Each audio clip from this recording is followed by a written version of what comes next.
I don't know what the intro for this is going to be. Maybe I'll just do an intro where I'm like, I don't know what the intro for this is going to be. Maybe I'll make a mistake on the intro. Maybe it could just be an intro where I just throw something at a canvas. I don't know. What do you think?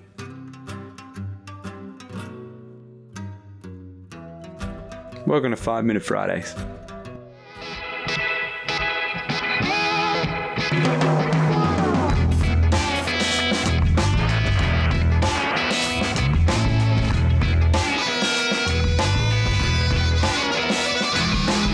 Whew. All right. What's going on, ladies and gentlemen? I am Jordan T. Mystic. And this is 5 Minute Fridays.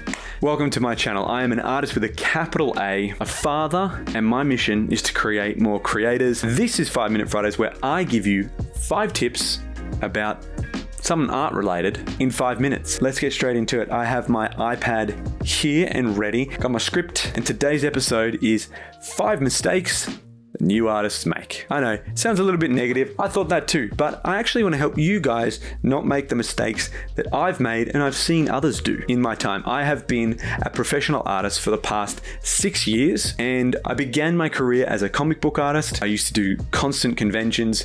The Panda Bear changed all of that for me, and now I make art on YouTube. That's my thing. I make prints, I make Patreons, and I'm a mural artist as well. Yeah, I can officially say that now. If you saw last week's episode, well, this week you're going to be excited because this week I've signed another deal for another mural. So it's going to be a big month in April for me. Started with the Nice program and now I'm doing mural art, baby. Let's do it. As well as recycled art, skateboards, all that sort of stuff. So this year's going to be exciting, guys. And it's only autumn. Well, in the Southern Hemisphere. Anyway, let's get into today's episode. Last week, I think the episode all up was about 12, 13 minutes long, if not longer. I could be wrong. This week, let's see how fast I can go through this. Now, the idea is to try and do this in 5 minutes, right? Try and shoot it in 5 minutes. But, you know, this is the second episode, so last week I didn't hit the mark. Let's see if I can hit it this week. I think we went about 3 minutes over, but it was for good reason. Here's our 5 minute timer. Ready? 3, 2, 1. Start. Tip number 1, trying to find your style way too early. This is all too common. There are so many artists out there that I meet and all they're asking me is about my style. I've never actually actively created a style, so to speak. I just drew what I wanted to draw. Neil Adams says, the famous comic book artist, he worked on Batman. He was the creator of Ra's al Ghul. Liam Neeson, you got it wrong. Ra's al Ghul. Now, I'm paraphrasing him here, and I'm going to cut in, editing Jordan, let's cut in the actual quote. But Neil Adams says, if you want to find your style, it's not about what you get right. It's actually about what you get wrong. Your mistakes become your style. So if you're not making art, if you're not drawing anything, you're not painting anything, you're not sculpting anything, you're not actually going to find your style. It sounds counterintuitive, but so are most of the universe's rules. Focus on what you want, not what you don't want, because you're going to get both either way. Just stop trying to find your style and actually make some art first. Because what's going to happen is, through the process of making art, you're going to find your style. Next week's episode is actually on this topic. And if you have any extra questions for that episode, please let me know, because we're going to flesh out tip number 1. Tip number 2, no daily practice. We spoke about this last week. I am huge on this, and it really falls over from the last tip. If you are not constantly practicing your art form and your art medium, how could you possibly find your style? How could you possibly figure out what it is that is your unique style? Because you don't have enough art. You haven't done it enough. If you do not practice, you are not going to get good and you are not going to find your style. It's that simple. So practice every day. Get up and put something in your sketchbook. If you're working on a painting, just put one stroke. One stroke. Give yourself the chance. One stroke, and then you can leave it. That's still a daily practice. I know it doesn't sound like much, but you'd be surprised that when that one stroke is put on the canvas, you want to do it again and again. The hardest part is turning up. So turn up and have a daily practice. Tip number 3, only drawing what you are good at. This goes for all mediums. If you can't draw hands, again, it sounds counterintuitive, fill pages, fill sketchbooks full of hands if you have to. I myself struggle with facial expressions, so I filled my sketchbook with facial expressions. Do the things you're not good at. Figure out what you're really good at, absolutely. And just keep doing that as well. But if you're not good at something and you want to draw people, you need to be good at faces. You need to be good at hands. I'm sure I'm not the only one on YouTube saying this, but the reason why I say this is because a lot of people will shy away from the things that they're afraid of and the weaknesses that they may have in their practice, in their skill set. But your skill set is only going to get stronger. You might not be the best person at drawing hands or feet or eyeballs. That doesn't matter. What matters is that you can only get better by trying. You can only get better by practicing. Strengthen those weaknesses because you need all those things. Tip number 4, imposter syndrome. I love this topic because I have been learning so much about imposter syndrome lately for myself. And I want to share this with you guys. But first, I need to eat.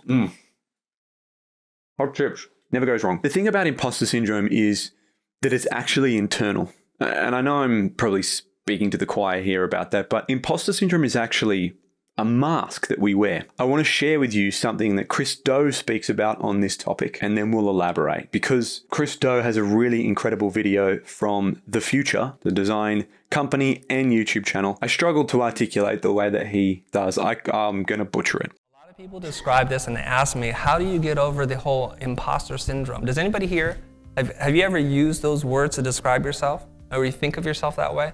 So the imposter syndrome, okay. There's the real you, and there's the mask you wear. And whenever I meet students or people who want a little coaching on how to become more confident, they think that the world sees the mask that you wear for yourself. But because it's in your unconscious mind, this future you, nobody actually knows that. So the truth is, they're already seeing you for who you are. If I'm the weird, awkward fanboy of Sugar Ray Leonard, he already sees that. Me pretending not to be that is only gonna mess me up, where you feel stressed and you start behaving strangely, okay? So we assume that people are not as smart as they are. They truly already see you for who you are, and they're either going to accept you or not accept you. And you shouldn't care either way.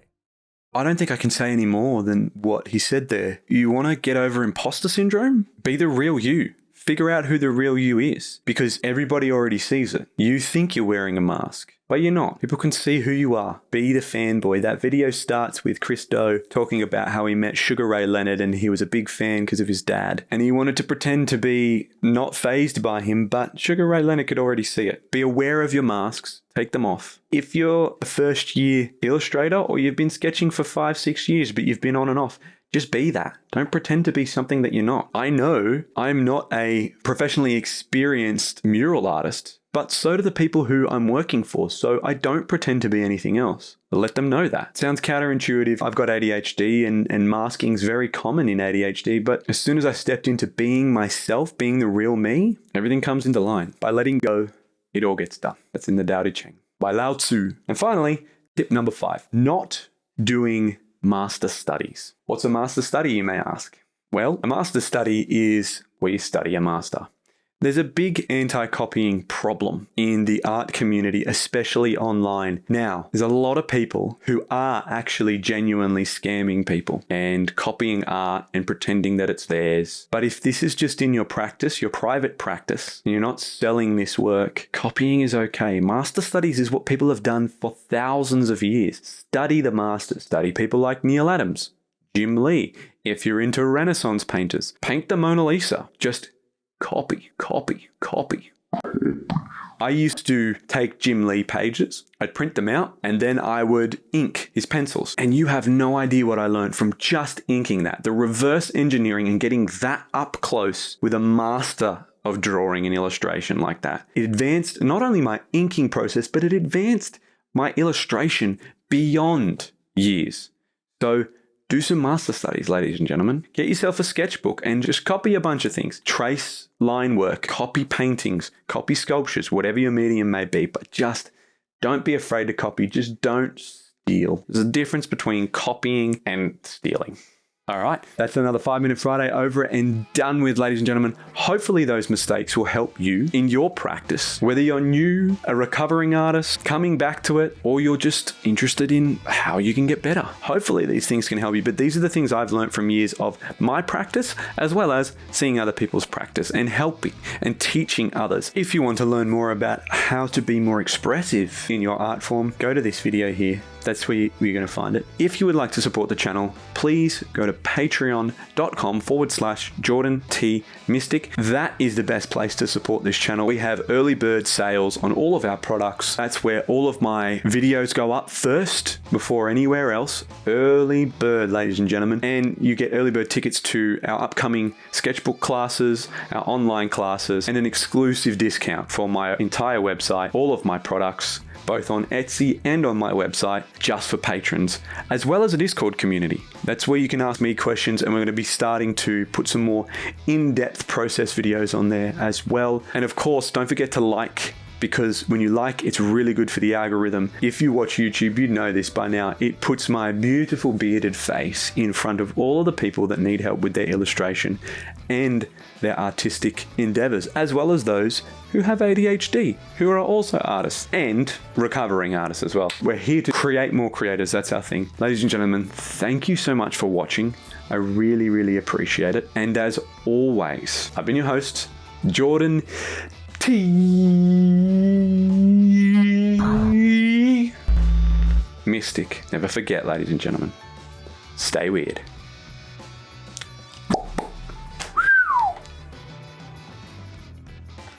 Have you left yet? I'm still here.